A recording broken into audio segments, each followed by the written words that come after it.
Purva, shall I start? Yes, sir, we can start. Thank you, Purva.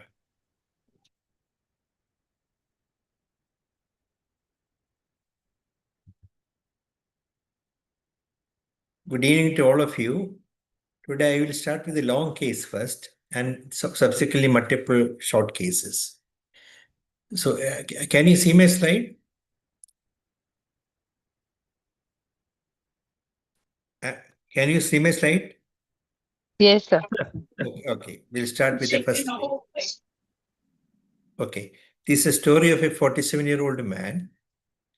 His complaint started 4 years back as paresthesia of the left leg below knee, which used to occur on standing up from sitting position.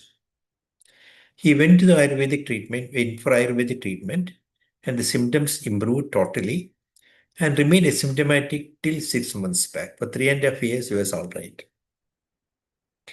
6 months back, he developed paresthesia of the left leg below knee, and 1 month later, he developed similar paresthesia on the right leg.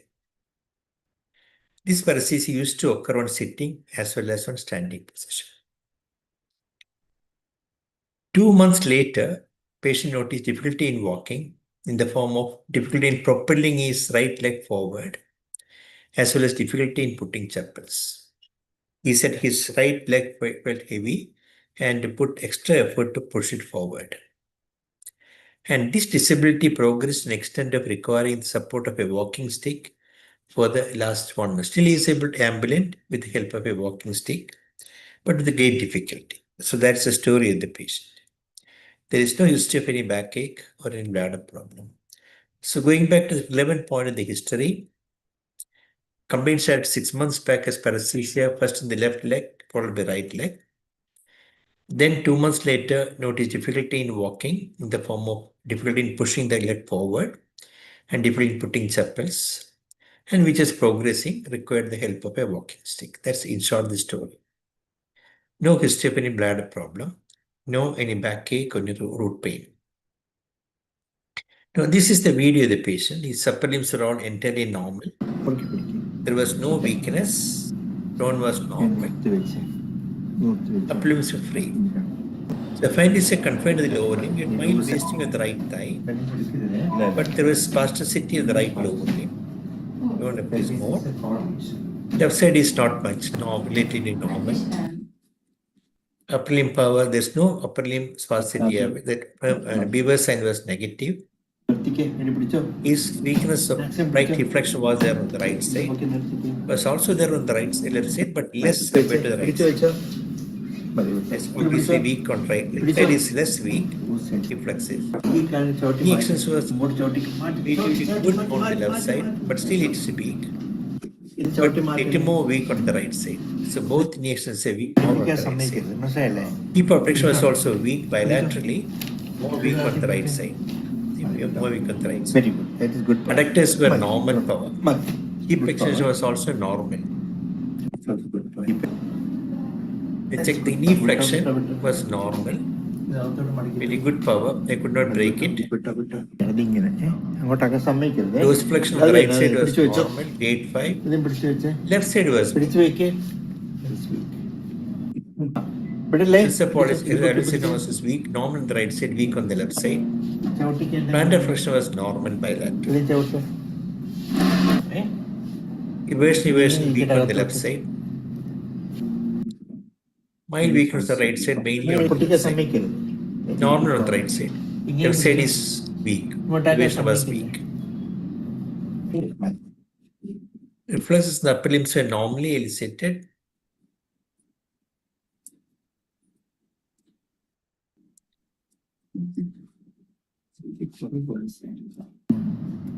Triceps slightly sluggish. Pingle flexion could not be elicited. Abdominal flexion easily fatigued on the lower part. Initially, it was there as a flicker. Subsequently, it was not there. Both knee joints are brisk, slightly more brisk on the right side compared to the left side. Both are brisk. Angle check right normal, left also normal. Normally elicited. Plantar swelling on the right side. Left side Korea upgoing. There's one flicker of upgoing toe, but otherwise it couldn't elicit a clear upgoing toe. The sensations were all normal in both upper and lower limb. There is no difference in the pain between the two limbs. And there is no level of any pain, level for pain sensation in the limbs or trunk.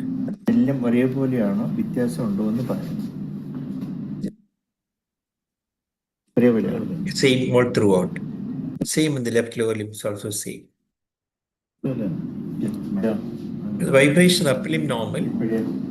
Lower limb, it was impaired on the right foot. Left side it is present. Sorry, it was absent bilaterally. But both feet. Joint sense was impaired on both toes. That is impaired on the right side. Bilaterally impaired. SLR, this is how he walked. He's walked with some circumflexion gait and some suggestion of a knee going backward.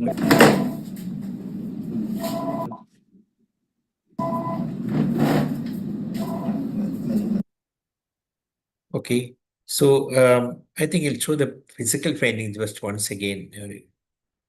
That only motor part, because that is very crucial in this patient. Hip flexion was weak bilaterally, more weak on the right side. Knee extension is also more weak on the right side. Relatively normal, but is weak. But right side is more weak. He could not. Hip flexion was also bilaterally weak, more on the right side. All of the proximal muscles are normal. Very good. That is normal. Hip extension normal. Knee flexion normal.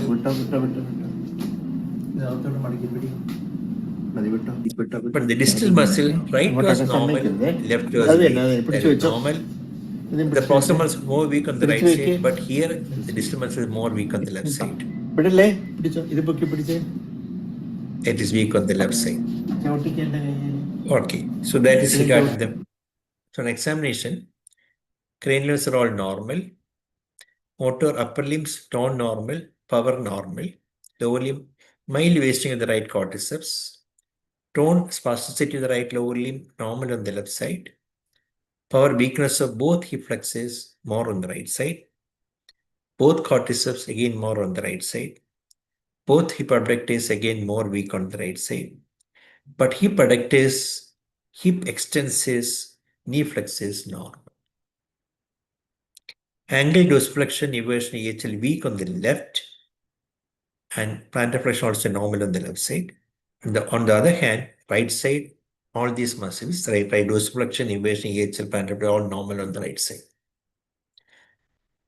TTR, knee jerks bis bilaterally, slightly right more than the left. Angle jerk normal on the right side, just also is just elicitable. Abdominal flex absent. Plantar upgoing right side, maybe upgoing on the left side as well. Sensation touch normal, pain and temperature normal. Vibration impaired over right big toe, impaired over the left ankle and big toe. Slightly impairment is more on the left side. GPS upper limbs normal, lower limb impaired over both toes.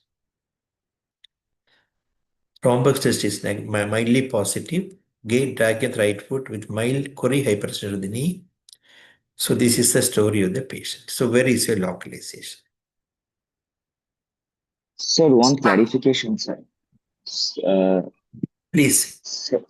Sir, the vibration and the GPS was tested for the proximal joints as well, or the distal only, sir? Proximal also tested, they're all normal. Because in the interest of time only showed the abnormal finding. It was normal in the knee, normal in the iliac person, normal in the upper limb. Okay, sir. Sir, from the history, if we start to analyze the case, it started like element type of a sensory predominant neuropathy, like picture, because there was asymmetric involvement, left followed by the right, and which progressed. And now, after examining the patient, we find that there are findings which resemble a cord pathology, which is in the lower dorsal, that is the epiconus region, with asymmetricity, stark asymmetricity involving the proximal part in the right and the distal part in the left, with the predominant motor findings with sparse sensory findings. And so, sir, if one diagnosis is to be kept, I should keep it as a myeloneuropathy or just a myelopathy in the conus epiconus region. The cause might be a demyelination or a vascular or compressive, or with proximal uh, compressive lesions causing distal ischemia in the conus epiconus region. The So problem, that would be my but the problem now, if you want to think of a conus epiconus region, if at all leave on conus epiconus region, see there is no clear element finding in the proximus of the right lower, both lower limb.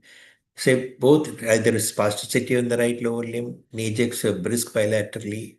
So there is no element muscles in the those segments to call epiconus. Epiconus means L3, L4, L5, S1. That eight segments are don't have any element finding, clear element finding. So that's the point against that. so the lesion has to be proximal. Pardon? Yeah, pardon? Ankle jab, sir. Angle check was solicitable normally. Any fasciculation, sir? No fasciculations. Sir, bladder involvement, sir? Any bladder No bladder involvement? involvement. No bladder involvement, no precipitancy, nothing.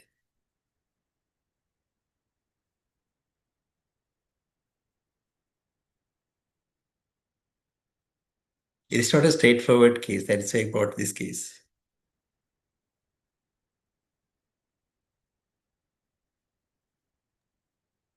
Sir, he has a hip flexion weakness, sir. The uppermost level is hip flexion, sir. Correct. Perfectly right. And the weak muscle is having the reflexor. Quadriceps is weak, but he has a brisk knee jerk, sir. Right. So it's an UMN problem.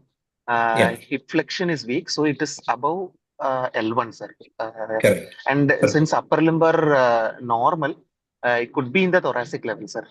Very good. That's a good thing which you are to give. Best localization is the thoracic cord, which can explain the proximal when the weakness with the brisk reflexes, and spasticity also is there on the right lower limb. So myeloradiculopathy is a possibility secondary to some dural AV fistula or something like that. Yes, that's very good. Now, what is the point suggesting a radiculopathy? That's my question. So the asymmetric involvement of the both limbs, proximal and distal, which is different in both sides. Exactly. So that's a good point. So there is, see, a simple myelopathy above L1, compressing more on the right side, could explain the weakness, but cannot explain the weakness is more on the right side, but the distal muscles are not weak on the right side. That is normal. On the left side, proximal muscle weakness is less, but distal muscle weakness is more. So that is disparity you cannot explain with a pyramidal lesion. Okay, so you have to think indirectly, maybe an element finding, whether radiculopathy, neuropathy, we can't say. There's some element finding may be contributing to that, maybe a conferral policy also. Is it possible that he has a cervical myelopathy and on top of it he has got a plexopathy, asymmetrical proximal plexopathy? Yeah, that's also possible. You can think the plexopathy, but how to explain the left distal muscle weakness then? That's part of the plexopathy, sir. Could be That part of means if a plexopathy is affecting the left lower limb, see, it has affected the proximal muscles less, distal muscles more. On the right side, it has only affected the proximal muscles. proximal muscle. So that's not possible. Theoretically possible. It's not going very well with the Since the abdominal reflex are absent and there is spasticity, he definitely has a upper motor neuron type of weakness. Yes, definitely upper motor neuron is there. So, and since his finger flexion is absent, I would put lesion could be in the cervical cord as well because of the human can be at that level because abdominal reflex are also sluggish at that level, but no definite localization in the upper limb, only because at many time finger flexion may not be elicitable. So there's no definite localization there. You can say above somewhere in the dorsal cord or above. Above maybe in the D7. cervical. That's the thing you can say. Broadly tell, it may be above L1, maybe in the dorsal cord, maybe in the cervical cord. So in the right lower limb itself, the knee flexion is weaker than knee extension. So No, that is no. Knee flexion is normal. Is weak. weak. But No, knee sorry. extension is, No. I said the other way around. Knee extension is weak. Knee flexion is normal. but in pyramid, the knee extension should be more Correct. powerful. More powerful. Correct. You're right. Sir, if we contemplate a plexopathy and it is affecting the right-sided quadriceps muscle causing a neuralgic amyotrophy, so the reflex from the knee should be dampened or can it be normal also? No, it can be dampened, but what Umar was telling, they're already an existing myelopathy due to cervical spondylotic myelopathy, and over and above that, he is developing a plexopathy. So, Okay, in okay, that okay. situation, sometimes the absent reflexes may be masked by the associated pyramidal lesion because his right abdominal pendar is there, no? So, that possibility, that is possible. But he had no other plexopathy symptoms like a pain to start with, that was a long duration. No wasting also, sir. Mild, subtle wasting, not a defined wasting. And long duration is progressive speaks against plexopathy also.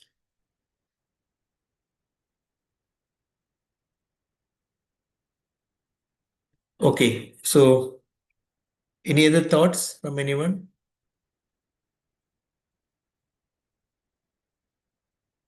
Right. Now let us analyze the problem before going to the investigations. So myelopathy above L1, maybe about D6 in view of the sluggish abdominal reflex. This is not a pure myelopathy, as you all said. There are many points against that thing. The myelopathy should be more on the right side because the right side is more weak with the brisk reflexes. Then how to explain the weakness of right quadriceps in the presence of strong right dorsiflex of the ankle? Knee flexes, knee extensions are also strong. So that does not fit with the pyramidal pattern of weakness. The pyramidal pattern is first hip flexion, then dorsiflexion, then hip and knee flexion, hip abduction. Here what happening is the quadriceps last to be affected. Here the quadriceps is affected early. So that makes it less likely for a pure pyramidal syndrome lesion above in the thoracic cord or cervical cord. Now, then the next question is, if it's a cord lesion on the right side, how to explain the weakness of left dorsiflexion EHL on the left side in the presence of normal power of the dorsiflexus and EHL on the right side? Again, that's a problem. Because if you think pyramidal lesion is causing the right side proximal muscle weakness, why it has spared the distal muscles, but it has affected the left distal muscles on the left side? So clearly, it is not a pure pyramidal weakness. There is something very odd for that thing. So that's the first thing you have to keep in mind. It's not a straightforward myelopathy. Now, next thing, that's the next question. What is causing its left dorsiflexion EH elevation weakness? We can say it's maybe an unrelated problem like a common peroneal palsy, or maybe associated lumbar radiculopathy. You were suggesting myeloradiculopathy. Possible. But if you already got a myelopathy, it is and a radiculopathy goes along with the myelopathy rather than a neuropathy of one limb. So myeloneuropathy is usually the so-called conditions of myeloneuropathy are symmetrical one, like SAD and things like that. So radiculopathy is more possible than a peripheral neuropathy causing the weakness. And moreover, if you look at the common peroneal palsy take on left side as well as radiculopathy, his sensations are spared on the left side, except for the bilateral posterior impairment. No touch impairment in the distribution of a nerve or a root. So it's more likely if you find no sensory finding between the two, it is more likely to be radiculopathy than a neuropathy. Because radiculopathy, the sensory and motor roots are separate, whereas in the peripheral nerve they goes together. So mononeuropathy affecting conperoneal nerve is more likely to affect the sensory fibers rather than an alpha radiculopathy. So alpha radiculopathy can occur without any sensory findings at. So taking that into account also more likely to be this weakness could be a radiculopathy rather than a peripheral nerve problem. So between the two localizations. See, we are not sure. Both can be possible. That's what we said. Alpha radiculopathy is more likely to spare the sensation than a nerve palsy. Moreover, the left angle slug is slightly sluggish, may such associated left S1 root may be also affected. With conparal pulse, you don't expect a decreased left angle, but it was not decreased at it is still elicitable, but compared to the knee, it is less. Now, what investigation you want now? Sir, MRI of the dorsolumbar spine with contrast and thin cuts. And last part I did not hear. So thin cuts Okay, along right. Yeah, thin okay, cuts. right. Yeah, right. Yeah, someone else, yeah.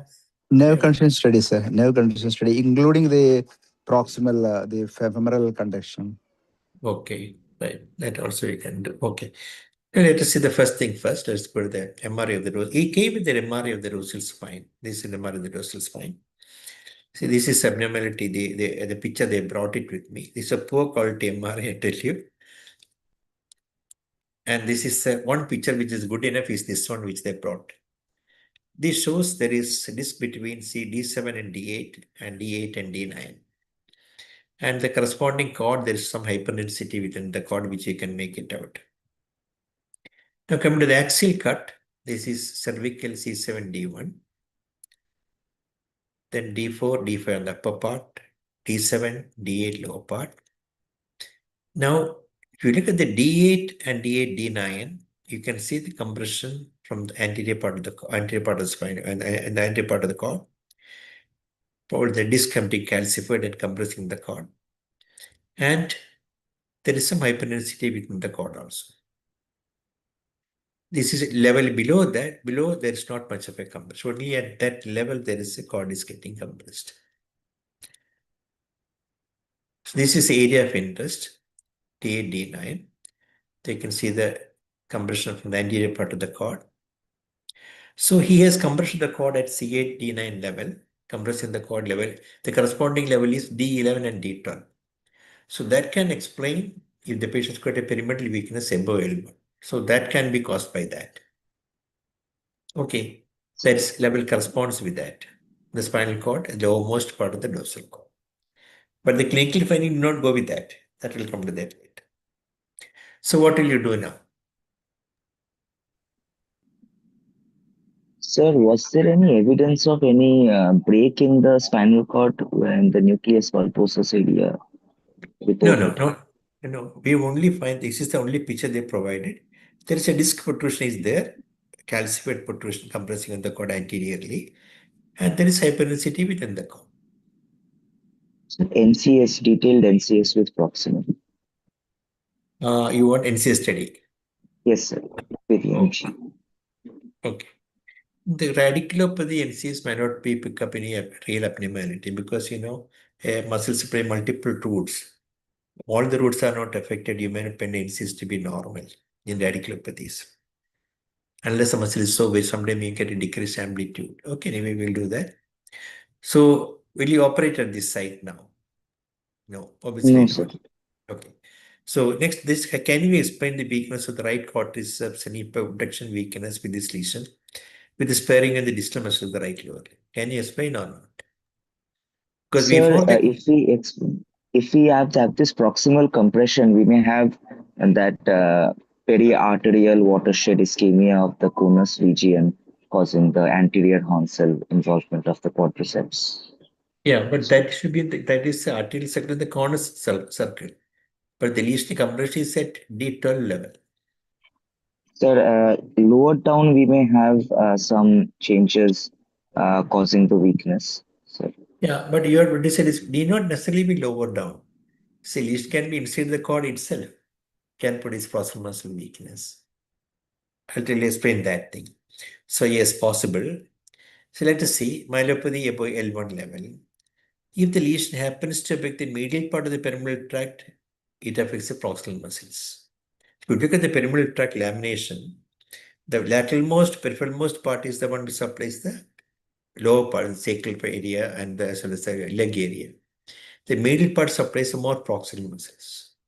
So if there is a lesion starting from inside the cord, affecting the medial part of the perimeral tract, proximal muscle may be more affected even in a pyramidal lesion.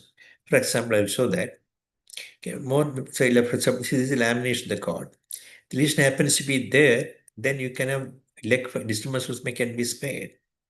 More affection may be in the proximal part, and knee jerk can be brisk also. That's a pyramidal lesion. So that is possible.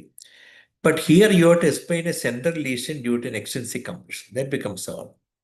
So for that, you have to explain by some other, not by compression, some other mean. A compression cannot cause that kind of a lesion inside the middle part of the pyramidal tract.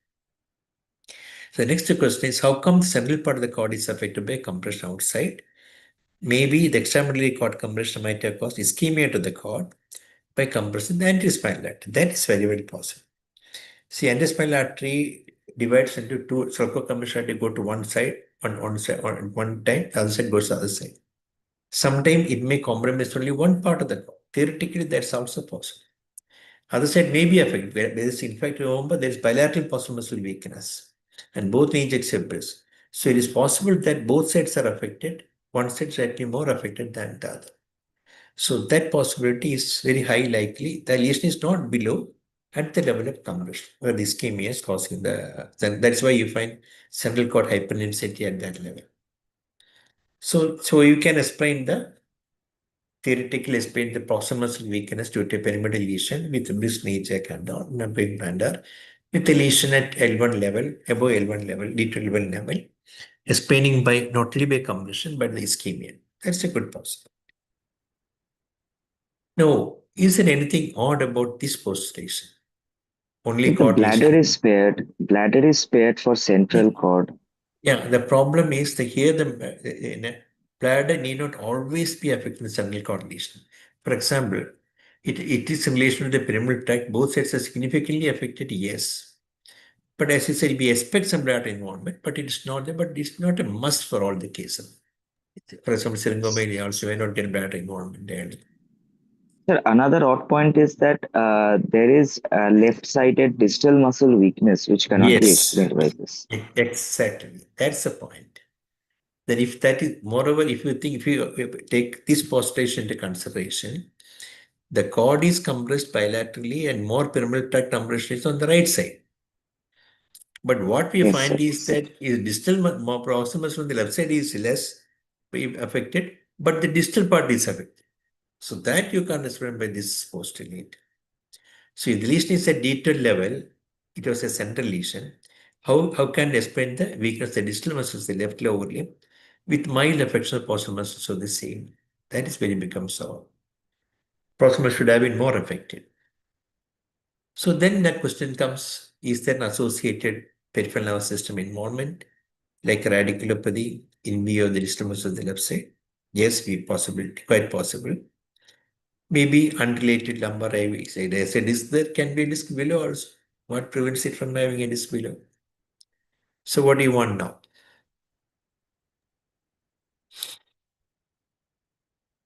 We should get an NCS and we should also re-image the patient with MRI. Lumbar with MRI, contrast. sir. LS Lumbar MRI. MRI. See, NCS Yes, is not lumbar good for MRI. diagnosing a disc lesion. Disc lesion not going to be useful for root lesion. It may be normal sometimes. Why normal? Because a nerve has got multiple roots. If one or two roots affected, the other one is bad, you get a normal context. So there may be little problem with that thing. So MRI the lumbar spine was there. In fact, patient came with that MRI, only one cut was there. This is only one he brought, a longitudinal cut was there. No axial cut was given. So what do you want? MRI was repeated. Now have a look at the MRI. I'll go the dorsal and lumbar. This is the repeat which I have repeated here. This is the cervical and upper dorsal. Nothing much. But look at the dorsal cord. It's like before, you can see the compression between C8 and D1, D8 and D9, and cord. I'll show the better picture later on. And this is the lumbar sagittal cut. Multiple disc lesions from L1, L2, L2, L3, L4. All the four levels, there was a disc protrusion. And maximum L5 is below. Now look at this MRI with the thin cut which is taken. And look at, you have to really keep attention on this picture. The blue line indicates the level of cord. The blue, can you see the blue line here? So when you move up and down, you say what is happening here. Slowly, I will show that thing. Now taking it, now blue line is going down now, then going up. That is the level of maximum compression. Then going up. Going up, this hyperintensity is seen all throughout the entire cervical, up to cervical cord is hyperintense. The blue line, you see, look at the yellow, green line, that if you look up, that is going up, going up. You look at the axial cut, the hyperintensity in the cord is still present. That is cervical region, upper dorsal region. Look at the green line. There is hyperintensity of the entire upper dorsal cord up to the cervical region. I'll show the static. Seen extending from the D11 cord level up to the cervical region. So I will show this is hyperintensity. This is seen at least above D2. The green line is above the lower cervical region. That is the level of hyperintensity. Now you can see the D3 level is level here, and you can see the cord hyperintensity. That is the level of the cut taken. It is the hyperintensity within the cord. Now little for D5 level, that is a blue line, green level showing that thing. And you can see the hyperintensity at that level. Then again D5, that's a level, again showing hyperintensity there. And look at the axial cut and sagittal cut also. You can see the hyperintensity is extending up along the dorsal part of the cord. See, hyperintensity is going up like that. The dorsal part going up. That's exactly what is shown in the axial cut also. That is the level of D8, just above the maximum compression. Again, you can see the hyperintensity there. That is hyperintensity, you can see the sagittal cut. Then at the level of maximum compression, the whole cord is showing hyperintensity. But below that level, there is not much hyperintensity at all. So what was this longitudinally hyperintensity exciting upward from the site of compression up the cord? What is that thing? Sir, spinal cord ischemia causing secondary syringomyelia or degeneration of the posterior column. It's it is posteriorly situated in the posterior column and going up from the site of pathology.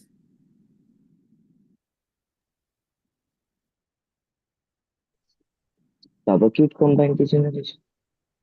No, actually, this is well known with any compression of the. Suppose you got a ganglion neuronopathy, yes, ordinary ganglion neuronopathy. Over time, what happens is that the central process degenerate. The central process straight away go into the posterior column and go to the basal nucleus. There is a compression of the cord affecting the dorsal column. The distal part will undergo Wallerian degeneration. Okay, so anywhere in that nerve, the central portion of the ganglion to the central and the radical, even in tabes dorsale, which are in the dorsal roots, you can have an hyperintensity in the cord, dorsal part. That is because of the Wallerian degeneration. So this indicating a long-standing compression of the dorsal column. So the distal part, the nerve fibers are going up, undergo Wallerian degeneration. That is why you find a hyperintensity going up like that. Now this is the other cut which I taken. It's shown before is hyperintensity in the corresponding level. Very carefully, you can find hyperintensity in the postal part, or very convincing. The other picture, it was convincing. So this is the report. Now what will you do? Sir, the compression is at the high end. I mean, at the distal level, I mean, the highest cervical cord. Only then we can have the Wallerian degeneration. No. The compression is at lower level. And So the that Wallerian can degeneration go up. So that No, can go. actually, I'll explain. So in the case of pyramidal tract, what is it is correct, Umar. If there is a lesion above, you can have Wallerian degeneration below. But the posterior column fibers are going from below upward. See the spinal cord, posterior root, and the proprioceptive fibers, so dorsal ganglion is there. From there, it goes into the spinal cord and ascend up the posterior column. So if there is a lesion in the ganglion or in the lower part of the posterior column, the distal part will degenerate. That is why Valerian degeneration is going up in the posterior column. Pyramidal tract, the other way. What is said is correct. Pyramidal tract is down. There are actually the dendrites more than axons. Yeah, in Proximally fact, upward going yeah. dendrites. No, it's not called dendrites. In fact, these are bipolar neurons, and it's got a peripheral process and a central process. Okay, the peripheral process is the one which goes to the spinal nerve, which is supplying the peripheral skin and joint. But the central process go to spinal cord and without synapsing ascend in the posterior column. So that's actually called the central process than the dendrite. Dendrite actually in the brain and all, there is a dendrite. It's equivalent to that, it's a central process. But it's carrying information from the periphery to the brain, but going through the posterior column. So the compression is at the Pardon? Yeah, compression is Patient at does not have much posterior column symptoms or signs. Yes, sir. There are no posterior column sensations as symptoms in the lower limbs. Yes, he has. He has got bilaterally impaired vibration and JP sensory loss in the feet. But sir, if it is a ganglioneuropathy pattern as you suggest, such a patient. No, I did not take ganglioneuropathy. What I said in quoting the example, see, here the Valerian degeneration, what happens in the posterior column is due to the compression of the cord, not ganglion. I'm not talking about the ganglion. I'm telling you, give an example that even ganglionopathy can produce hypertonicity in the posterior column. That's what I said. That is because of the Valerian degeneration. Okay. Yes, sir, because Sir, the but dorsal. it does not still explain the left lower limb distal weakness. No, I cannot. I'll come to that. Sir, is it in the first order neuron or in the second order neuron? This compression which is causing Valerian. It's actually first order neuron, because unlike our anterior horn cell, it's got a coming out like that. In the anterior horn motor, now the anterior cell body is in the anterior horn cell. As far as sensory nerves are concerned, the cell body is the dorsal root ganglion cell. That's a bipolar neuron. And that bipolar neuron has got a peripheral process and a central process. So all this part of it is part of the single neuron. Just like a head, I got a two arm like that. One goes to the periphery, one goes to the center. If the head is knocked out, both peripheral part and central part will degenerate. In the ganglion neuropathy, you can have absent snap, as well as if you have a central conduction in the posterior column, that also will be absent. Because the posterior column is affected. It's a single nerve, two part of the single neuron. The second order neuron comes only after synapse. And the second order neuron for the posterior column starts in the gracile nucleus, where it ends. From the second order neuron starts and goes across to the opposite side to the internal arcuate fibers and ascend in the medial meniscus to the thalamus. From the thalamus, the third order neuron starts to go to the parietal cortex. That is second order. So these are all part of the first order neuron. Okay, sir. Okay, now what will you do? Again, okay, hyperintensity is there. NCS, sir. NCS on. Okay, so do you want surgery to? No, we want MRI spine also, no? But if we got a surgical cut, we want a proper axial cut also. See, you can multiple discs there. We want which disc is causing what problem. Let us see the large disc there on the left side on the L5S1 region. Now I'll show the axial cut now. Again, you can take the mark. The blue line is the mark. See, that is at the L1, L2 level, large disc. Then L2, L3 level, another disc in the anterior on the right side. Then L3 level, again, mild disc.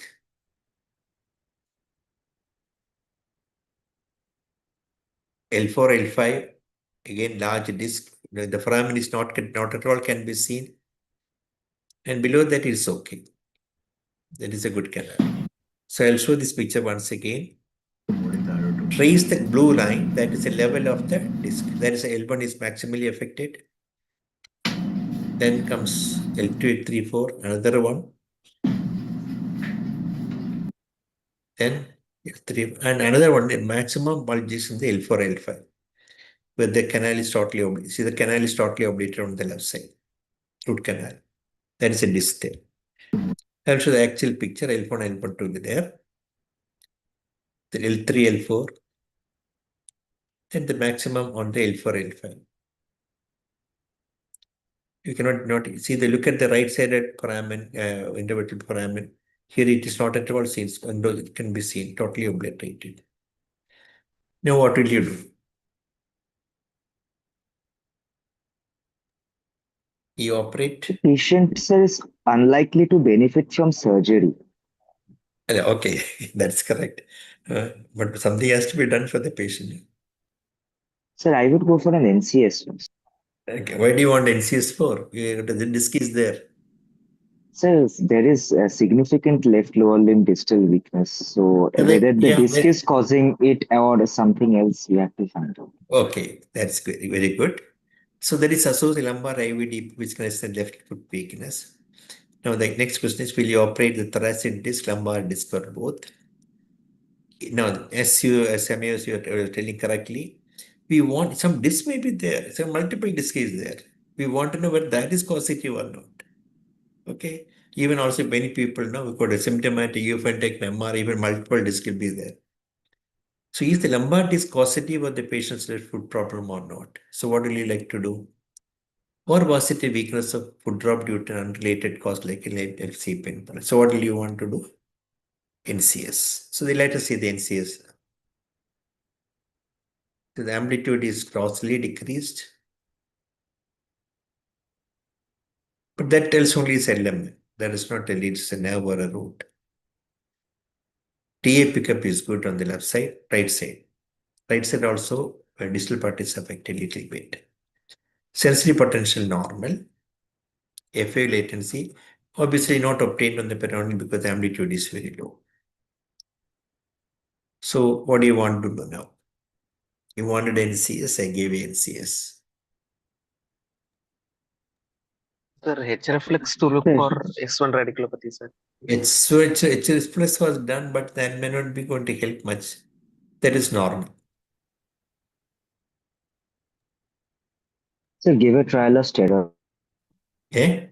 Trial of? Give a trial of methylprednisolone or some steroids. But there is a long, there is no. The first question is there element weakness due to root or no? That's the question. Spill paraspinal snaps, sir. Snap. Yes, that's exactly what snaps are normal. See, snaps are normal. So that tells you lesion is the root. Proximal, yeah. Yeah, so yes, got element weakness and the element weakness due to root radiculopathy. It is not a peripheral nerve compression like a conventional pulse. So we know there is a disease, and the NC's electrophysiology is also suggestive of a disc and a proximal lesion, radiculopathy. So disc is causing the root lesion. So both point to it as a causing it. Sir, but in ganglioneuropathy, we can also have normal snaps. Ganglioneuropathy. No. First of all, the question of ganglioneuropathy is not coming in our case today. Secondly, in ganglioneuropathy, snaps will be absent.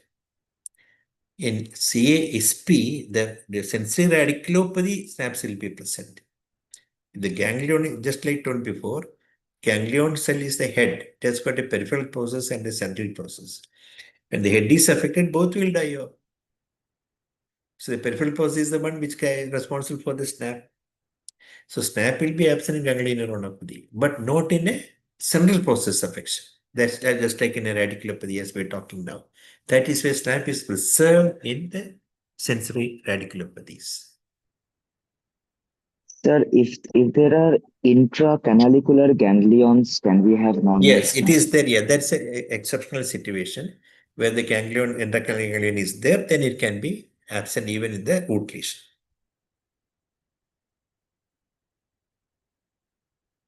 That is possible. So the distal foot weakness is there is a inversion weakness, but inversion is normal. So in radiculopathy, you get some involvement of the inversion also.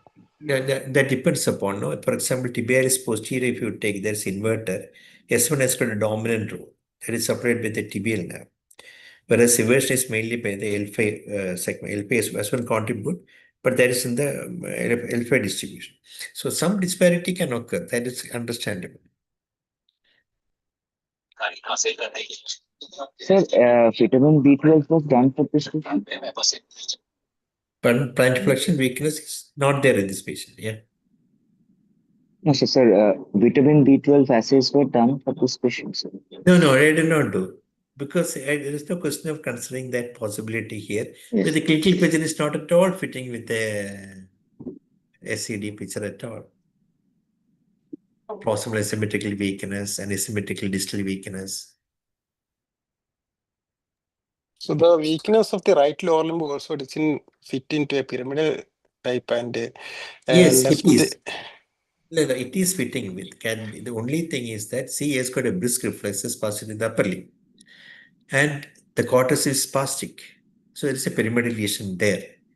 But it has spared the distal muscles. That's why I postulated a lesion in the middle part of the pyramidal tract. That is showed the initial picture and all. It is not due to the compression of the cord from outside. It is due to the intramedullary lesion due to ischemia. That is why the proximal part of the thigh is affected due to a pyramidal lesion. So there is no much sensory involvement. So patient is having some atypical distribution. Can we consider the anterior console disease in this case? No, there's no question of considering anticonsole disease. For example, the patient has got a sensory involvement in the distal part. Okay, then you've got a lesion there, no? Already compression of the cord there. Clear compression is there. Then Sir, was right-sided proximal NCS done of the femoral? No, it was not done. Oh, the reason, even if you get, say, if you take a diabetic hematrophy, if you have done NCS in the proximal, you will be normal.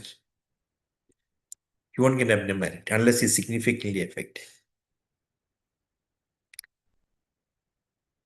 And radiculopathy, all the more difficult to get a decrease in map amplitude because multiple routes are supplying that muscle.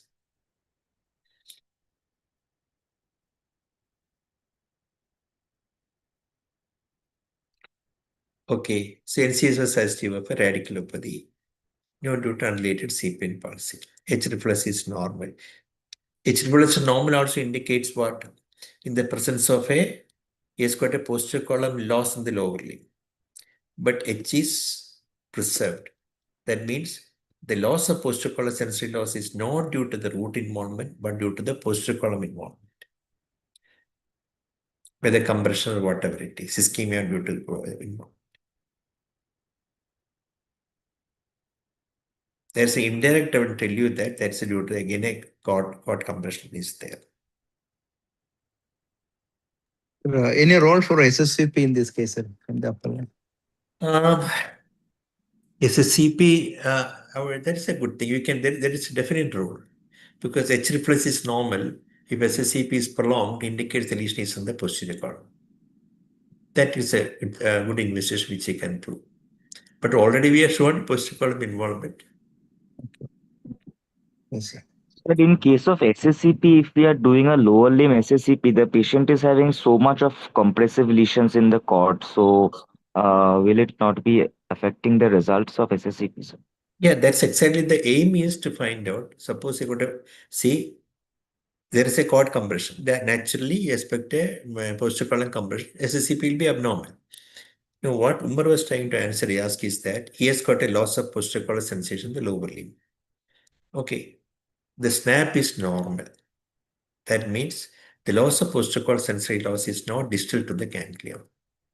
It can be either proximal to the ganglion or in the posterior column. If it is proximal to the ganglion, we expect H reflex to be prolonged or absent. Here H reflex is preserved. So that tells you that it is not either in the peripheral part nor in the root. The only other possibility is in the posterior. If it was in the root, potentially root periphery, we expect H to be absent, snaps to be absent. Snap can be preserved, but here snap is preserved, so it has to be in the root. But H reflex is absent when a preserved means it's not in the root also. Okay, sir. Thank you, sir. You understood why this Yes, sir. is Yes, out sir. to help? Yes. Yeah. So anyone has any clarification, please ask me. I will clarify that particular point. Now, what will you do now? So, in fact, he needs surgery for both. Luckily for me, patient deferred surgery. Now, as you said, Samia, it's a very difficult case because if you operate on this case, it is very difficult. It is very likely that he is not going to improve because much of the core damage is to the ischemia. Second thing, if at all you can relieve the peripheral this thing, that can get relieved, whether the root compression can be relieved. But main disability is due to the myelopathy. How far you'll improve, we do not know. And moreover, if you tamper, there can also go this problem. See, remember the history date back to 4 years. So he had some numbness that improved with Ayurvedic treatment and all the same numbness, same area numbness. So it might have been there at that from that time onwards. So what did you tell him to do surgery or not, sir? Not do surgery. In fact, we have to offer surgery, So I sent to the neurosurgeon. So the question they asked is only a simple question they asked. Can you guarantee me? Can you give me 100% guarantee? Answer is no. So he went.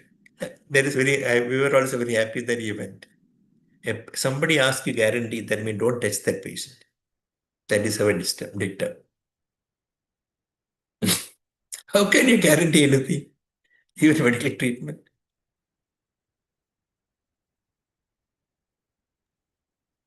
I referred to the patient a higher Very neurosurgical interesting center. findings, but the diagnosis is like LS radiculopathy with some proximal compression. So, if sir, can we try some immunosuppressant? So, if we are having a radiculopathy-like picture, and we are also having everything that is suggestive of disc causing the same, but if you have to offer for something for this patient, will short course of steroids help anyway in the weakness?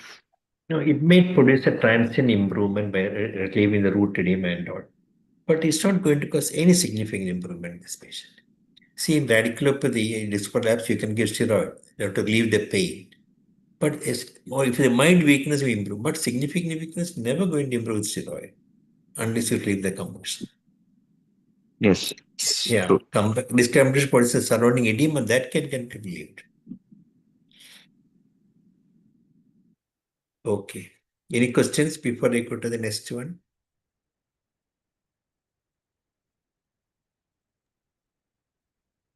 Anyway, this case I brought for a discussion how to approach this kind of a complex problem. It has got UMN finding, but biochemistry is not fitting the UMN. And it could some other say element finding, which is again not fitting with the UMN. So those things, how to approach that's the idea with investigation and how to correlate that weakness investigation and electrophysiological study. That is the aim of the presentation. So in this So case, last class you had shown a patient of dorsal medullary involvement showing bilateral lower limb type of weakness. Sir, what happened to that patient? You gave some treatment. No, that patient, no, the last case again. In fact, that patient I have given the treatment, he has not come for follow-up. Okay, sir. And in fact, he is from Gulf only. He went back to Gulf, asked him the treatment. He'll be coming back in another 3 weeks' time. He'll be coming back. I will let you know. Okay, sir. Thank you, sir. Right. sir, in this patient is enrolled for paraspinal EMG in this case. Yeah, you can do the paraspinal EMG to find out the involvement of the to the level of involvement. So if it's a radiculopathy, you expect a paraspinal EMG to show abnormalities there. And sir, in this case, is there any level in the spine or the spine, any level? Level is there. But the cord lesion is at above L1 level, D12 level is the cord level. The other one is the L5 S1 root, predominantly L5 root involvement. What I meant was, I mean, the vibration sense from the back, from the spine, posterior spine. That I did not specifically look for because his otherwise posterior vibration is normal except for the distal part, knee region, shin region, all normal. I mean, could there be some disparity? The distal part is normal and the spine is abnormal. No, Can there that be- cannot occur. No, that will not occur with the radiculopathy. I mean, I mean with the correlation, sir, with correlation. No, again, correlation will not produce that thing. It will not produce that disparity.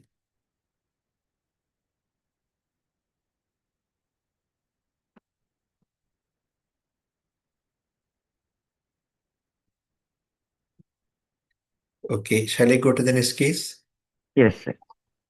Now, I'm now going to show short cases. Most of them are instantly detected findings, but they come to the OPD or in the clinical practice to find out this one. It's not that simple, but you must know about this case. Now, this is a story of a 10-year-old boy. This boy presented with all our neuroophthalmology cases. But there's intermittent diplopia, sometimes on looking to the left, sometimes on looking to the right side for the last 2 months. Look at the video of the patient. I will show the slow motion also later on. ഞാൻ പറഞ്ഞു അതിന്റെ വിരല് കണ്ടോ Looking at the വിരല് നോക്കി it's saying double. സാരമില്ല ഇവിടെ ഇപ്പൊ നോക്ക് ഇനി അതേമാതിരി ഇവിടെ നോക്കണം ഇവിടെ നോക്ക് Look at the left side. Spine ഇവിടെ നോക്കിക്കോ ഇവിടെ നോക്കിക്കേ മിടുക്കൻ ഇവിടെ നോക്ക് Look at the eye movement which is happening. ഇവിടെ നോക്കി മിടുക്കൻ ഇനി മുകളിലോട്ട് Upward movements are normal. ഇവിടെ ഇവിടെ നോക്ക് ഇവിടെ നോക്കിക്കേ Okay, this is the finding. Now I will show the relevant portion once again. നോക്ക്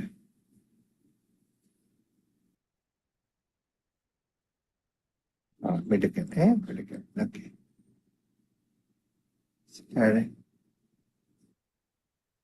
In the slow motion, I will show now. This is abnormality here. You can find out the abnormality there.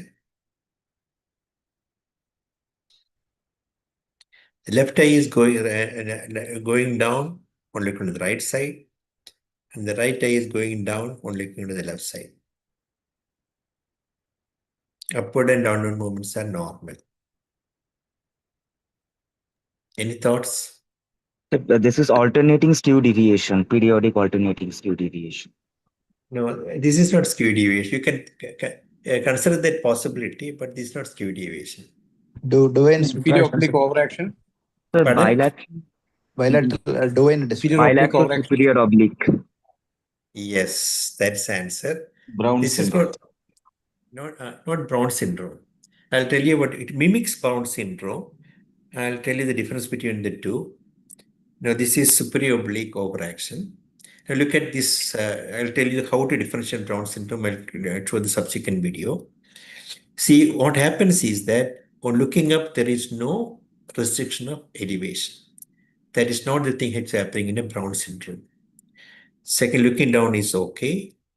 Looking to the left side, the right eye is down. Looking to the right side, left eye is down. That means the adducted position, the superior oblique is overacting. That is, the eye is coming down in the adducted position. Goes down looking in the eye direction. Elevation is not restricted looking up both in the adducted or abducted position. If it had been a Brown syndrome, I think I'll show the next picture. I'll show you. Now let us see another case. Here the abnormality is only in the right eye. Look at the picture now. Again, no deviation now, primary position. Looking up and out, the right eye is not moving that much. Little more restriction now. Now little up and to the left side, maximum difficulty. Looking to the left side, there's not much of a disconjugation at all. But this is a maximum disconjugation, looking up and to the left side.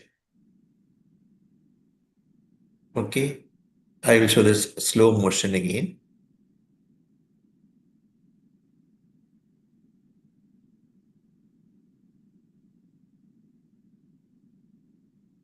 See, right eye is not moving, but Now it's more restricted. See, on looking left hand out, maximum restriction. Right, Browns. Yes, that's a Brown syndrome. So see that problem now? No movement at all on the adductor position. The abductor, there was like, I'll show all the picture later on. Now looking to the right side, primary position, there is no separation. That is important. I'll take no disconjugation. Looking at mild adduction depression on the right eye. Now this is look up and to the right side, straight up and to the left. Maximum separation is up and to the left side. And that is indicating a Brown syndrome on the right side. The right eye is not going up because of the right superior oblique is not preventing, is not releasing, is not relaxing for the inferior oblique to act. Now, in both the patients, the right eye is down compared to the left when looking to the left side. The first case, the abnormality was present on both sides, and there is no restriction of upward movement. And that is the point to differentiate from a Brown syndrome. The second case, there is a restriction of upward movement of the right eye, mainly on looking up and to the left side. In the first case, on looking to the left side, the right eye goes down, but there is no restriction of elevation in the adducted position. And this is the superior oblique overaction. On the second case, on looking to the left side, the right eye goes down, but there is restriction of elevation of the right eye in the adducted position. If you find that two possibilities, the second case possibility, on looking to the up and to the left, right eye is not going up, suggestive of a Brown syndrome, can also be due to weakness of the inferior oblique on that side. Correct? The weakness, if the inferior oblique is also weak, the right eye will not go up in the adducted position. Okay. What happens in Brown syndrome is that the inferior oblique is not allowed to act. Why? Because the other fellow is not relaxing. The other fellow superior oblique is keeping it taut. It will not relax. If it relaxes only, the inferior oblique can elevate. So it looks almost the same, inferior oblique paralysis and Brown syndrome. That is superior oblique tendency syndrome. So here, as told before, on the second case, on looking to the left side, the right eye goes down, but there is restriction of elevation in the eye in the adducted position. So it can be weakness of the right inferior oblique or ocular restriction. That is, right inferior oblique is prevented from acting. That is, right inferior oblique is restricted by contracture of the right superior oblique. And that is what is called the Brown syndrome. Now, what is this ocular restriction? Can be due to two things. Either it may be due to the aberrant reinnervation of the antagonistic muscle, because that instead of going the supplying the agonist, the antagonist gets supply, getting the supply. So there is one possibility. Or there may be the muscle itself may be fibrosed or abnormally placed or abnormal insertion of the muscle that preventing the muscle to relax. So there are the two situations the restriction can occur. In both situations, you can have a post-action may be positive. Now, in the Brown syndrome is a restrictive strabismus characterized by limitation of elevation that is burst when the eye is in adduction. This is like the picture here in the left uppermost corner you can see. It may be congenital or acquired. In congenital Brown syndrome, this occurs because the tight posterior tendon fibers that prevent the back of the eye from rotating down. Therefore, the front of the eye cannot elevate. The restriction is a constant limitation, does not improve or resolve on its own. So, this is another important point. In Brown syndrome, there is minimal or no hypertrophy in the primary position. That is, the primary eye is in the primary position. Whereas in the case inferior oblique palsy, the eye will be coming up. Okay, because going to elevate, it will be down. That's a difference between the two. In the inferior oblique places an elevator. So if it's paralyzed, eye will be down. On the other hand, there is no hypertropia or no downward deviation in the case of a Brown syndrome. So they see just the patient has shown the Brown syndrome, there is no hypertropia. There is some limitation of elevation in the abduction, but the key is that the limitation is much worse in the adduction. As you can see here, the same patient has shown the adduction and the abduction. There is a Brown syndrome. Now, the next question is how to differentiate between inferior oblique palsy and Brown syndrome. There are 3 points. In Brown syndrome, there is no vertical deviation in the primary position. If at all is present, it is mild. That's Brown syndrome. In the case of inferior oblique palsy, the vertical deviation of the primary position is there. It is large, more than 10 prism diopters. So the right eye is down because the inferior oblique is not active. So the eye is coming down. That is the one important point to differentiate between inferior oblique palsy and the Brown syndrome. The second point is that, I don't know whether you need it, this is one, the A pattern and B pattern. In UM case, A pattern, that is often convergence in the UM case in inferior oblique palsy, and a V pattern with divergence in the UM case, the Brown syndrome. I'll show the picture. This is inferior oblique palsy. See, the A pattern means looking down, the eyes diverge. Looking up, there may normal or my eyes will converge. That is called the A pattern. Why it is? Because this in the case of inferior oblique palsy, when the patient looks up, the only superior rectus, when you look up, two muscles should act, the inferior oblique and superior rectus. When the patient is looking up, only the superior rectus is acting. Inferior oblique is weak. So what is the tertiary action of the superior rectus? It is an adduction. So what will happen? When looking up, the eye goes into adduction. So it will be coming close together, something like a tip of the A. And the eye goes into adduction or looking up without the abduction pull of the inferior oblique. When both are acting, there won't be an abduction, adduction will be going upward. But here, the inferior oblique is weak, the abduction element is lost. So the adduction only is there, that is why it's going up. Now, looking down, what happens is that superior oblique is an advantage because there is a weakness in inferior oblique. So superior oblique alone is acting. Superior oblique overacts, hence eye goes into abduction because the tertiary action of superior oblique is abduction. So eyes will diverge.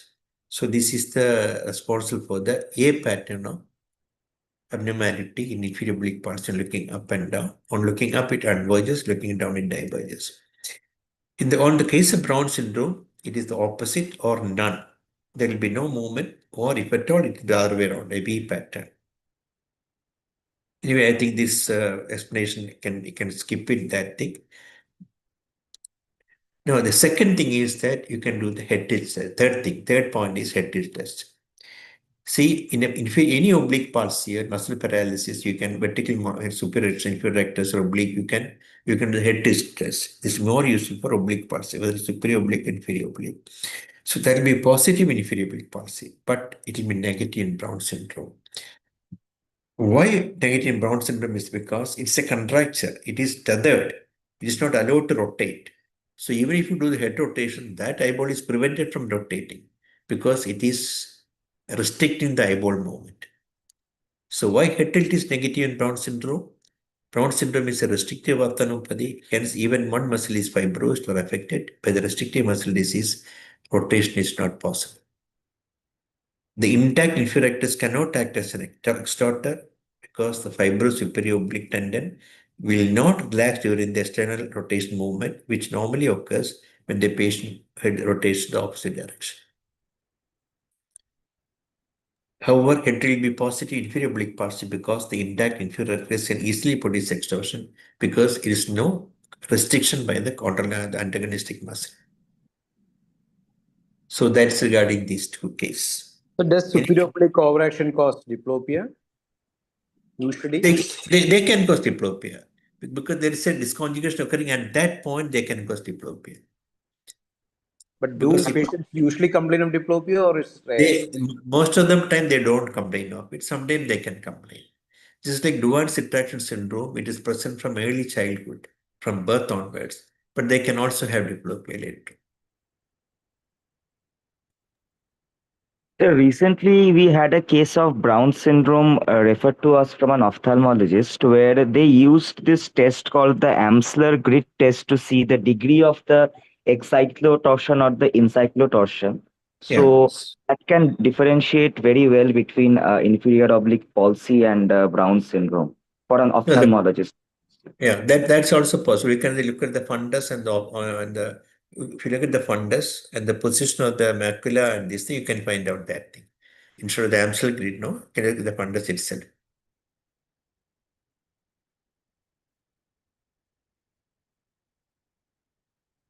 Because the inferior oblique palsy, the eyes is an extorter. It will be inverted. So you find the line between the connected the macula and optic disc will be tilted inside. Whereas in the case of Brown syndrome, there is no torsional component. Eyes are stable on the primary position. Yes, sir. Okay, shall we stop or go for some more So short? one more. There are 5 more short cases, all regarding ocular movements. You stop me when you want me to stop, I can stop. And let's take this video. Let us see this one. This is a child. It's looking to the left side again, try to go is down. But here, the eye is not at all moving up on the right side.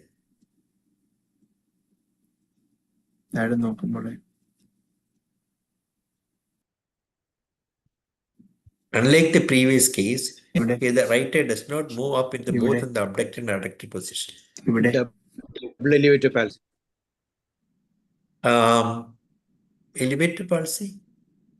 Double elevator palsy. Yes, double elevator palsy. But why the eye is going down looking inside? See that? See the eye is going down. Yeah, this is again, as Joy was telling, it's double elevator palsy with associated superior oblique aberration. So this is a post-adducted position, total restriction, that is total palsy with a superior oblique overaction. I think I'll skip the details in the interest of time. Remember, the double elevated palsy may be misnomer, it not necessarily be a paralysis, it may be a restriction due to the tight inferior rectus muscle. I think I'll skip all these things. I'll show this particular patient. He gave me some other complaint, he got a closest from birth. Right eye is moving very well. Left side, again, not able to move upward. Abduction normal, downward movement normal. Elevation is restricted.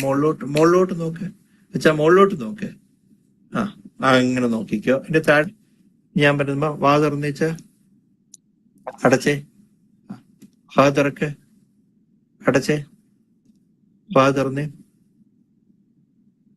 Marcus Gunn winking phenomenon. Okay, that's one part of it. Total with thing. Congenital ptosis, sir. Yeah, congenital ptosis and with double elevated palsy. Double elevated palsy, yes, sir, it's also true. It's got double elevated palsy with congenital ptosis and Marcus Gunn phenomenon. So you can prove congenital ptosis for 25% of cases, whereas pseudotosis may occur in almost all the cases, large hypertropia. An interesting finding in approximately 25% of the double elevated palsy is the congenital ptosis is the Marcus Gunn jaw pinging phenomenon. There is in 1/4 of them do have this Marcus Gunn jaw pinging phenomena in those cases for double elevated palsy with ptosis. Okay, now quickly I go to 2-3 cases. What is this patient having? Duane's. Okay. The retraction of globe is so much than the restriction of abduction. Look at this is another, and I think it show the static picture. Another similar case.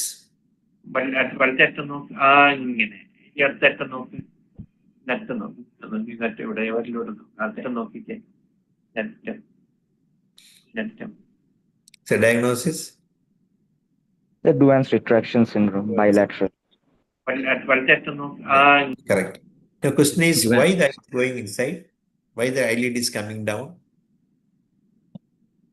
Sir, because of the congenital cranial denervation occurring Why between. the eyelid is coming down on adduction? Sir, because the fiber which goes to Eyes the getting distracted. medial rectus is also aberrantly innervating the orbicularis of the leg. So both lateral middle contract together, the eyes will retract. The globe is going inside. That is why the ptosis is occurring. So Can you play this video again? yeah. Second one or first one? This one. I'll show the slow motion. Second, Okay. yeah. Yes. Okay. See, left eye is the adduction is there, and the abduction is restricted, and the abduction eye is widened.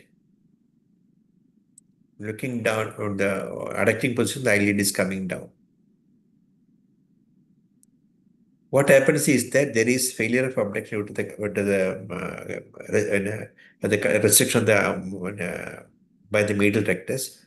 In the adducted position, what happens? The lateral rectus also is preventing the medial rectus to contract. So both are pulling it backward.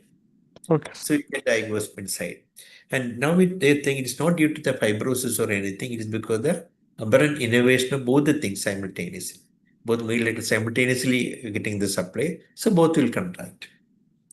Depending upon in which position both the stimulus is going to the both muscles. Why is the abducting eye increasing in size?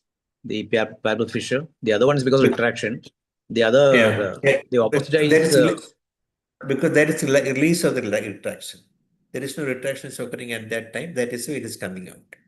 Only in the adducted position, both are simultaneously contracting. In the abducted position, it is not. No, why should the palpebral fissure be so wide in that abducting eye? That can be normal. It can be normal, no? It is not. That's it is not that widened. That's a normal thing. Okay, it is coming from the narrow position to widen. It appears it is widened. The widened is original position. No, because the superior part of the palpebral, superior part of the sclera is very well seen, no, on abduction. Yeah, correct. Can be seen. Yeah. No, it won't be really seen. No, when you are looking to the either left or right, there's right normally side and the upper sclera should not be seen. No. Yeah, normally it should not be seen. Correct. Why is it seen here? That I don't know, but this maybe you can explain by aberrant It's again aberrant degeneration causing aberrant reinnervation causing. No, reinnervation, aberrant innervation of the LPS. When there is LPS is aberrant reinnervated, it can produce that thing. Suppose if the abducting muscle impulse also goes to the LPS, it can produce a retraction of the eyelid, can produce a widened pulpal fissure. Because any muscle can get an aberrant reinnervation. But this there is not can also be alternating meiosis and mydriasis we saw in a patient of Duane retraction, where in the abducted position there was mydriasis, where there was adducted position there was meiosis of the pupil. Yeah, as you said correctly, any fiber can go in any direction. So supplying that pupil fibers also get misdirected.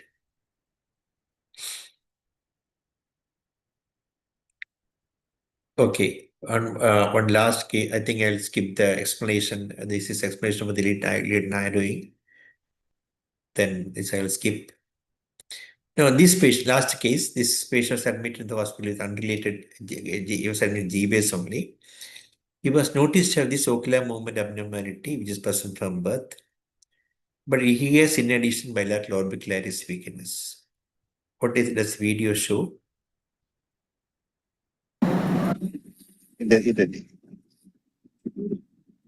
Pen देखा है? Pen, okay. Look at my pen. Look at my pen. Right fails to adduct. Okay. Look down. Does not depress on the right side. Look up. Does not elevate. Okay. Now. I will show the slow motion once again. To the right side.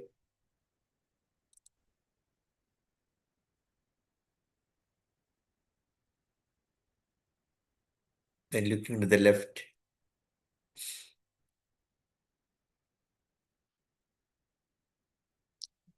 Looking down.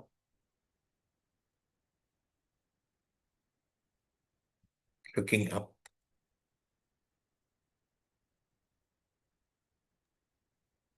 What is the diagnosis? Right complete ophthalmoplegia. Pardon? Right total ophthalmoplegia. Yeah, correct. But it's a condition called as. This is present Sir, from the birth only onwards. He has got time facial the weakness. He has got so the bilateral. only time the right-sided eye is elevating is when there is abduction of the left eye. So that is one point. With that, he has right-sided Mobius LR syndrome, no? palsy and also Yes, superior sir. rectus palsy. Is it Mobius Okay. syndrome?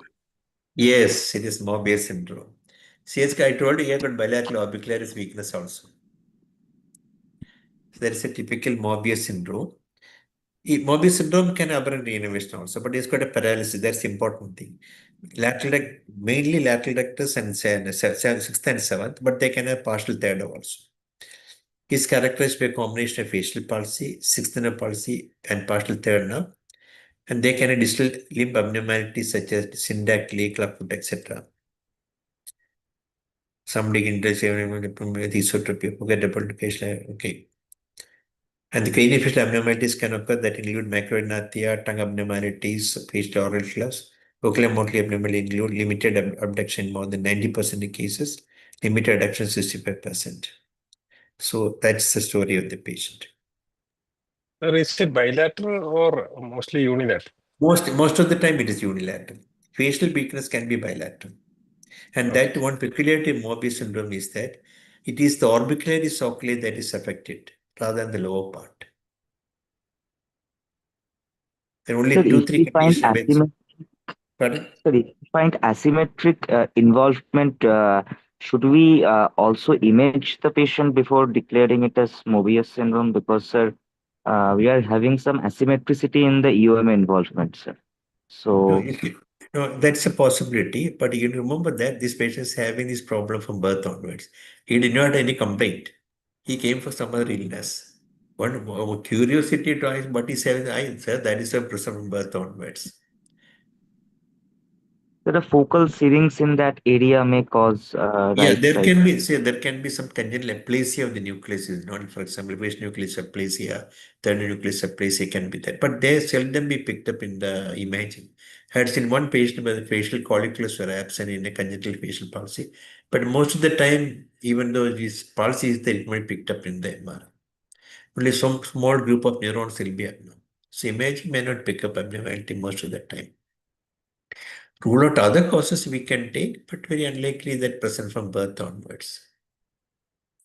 So this patient, both the sixth, third, and fourth is weak on right side. Huh? Right. All the muscles were weak on the right side. Weak orbicular. We sound peculiar. Whenever we get orbicularis oculi weak more than the lower part weakness, there are 2-3 conditions. One is you have to think of a PO, progressive ophthalmoplegia. Second is myasthenia. Third is one condition like this, and fourth is Hansen disease. Hansen disease sometimes you get only the the nerve fibers up in the upper part alone may be affected, especially in the lower part. So in acquired conditions, you are always ruled out that possibility. The ptosis is not there. Ptosis is not there in this patient. So why that selectively? Because I'm not sure, because I was keeping his hand upward. So maybe mild ptosis must have been there. I forgot this long case we just seen long back. Because there is no picture showing without my hand there.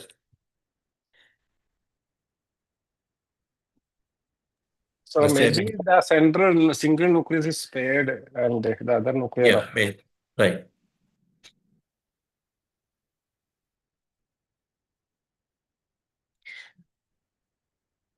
Okay. So any questions before I close?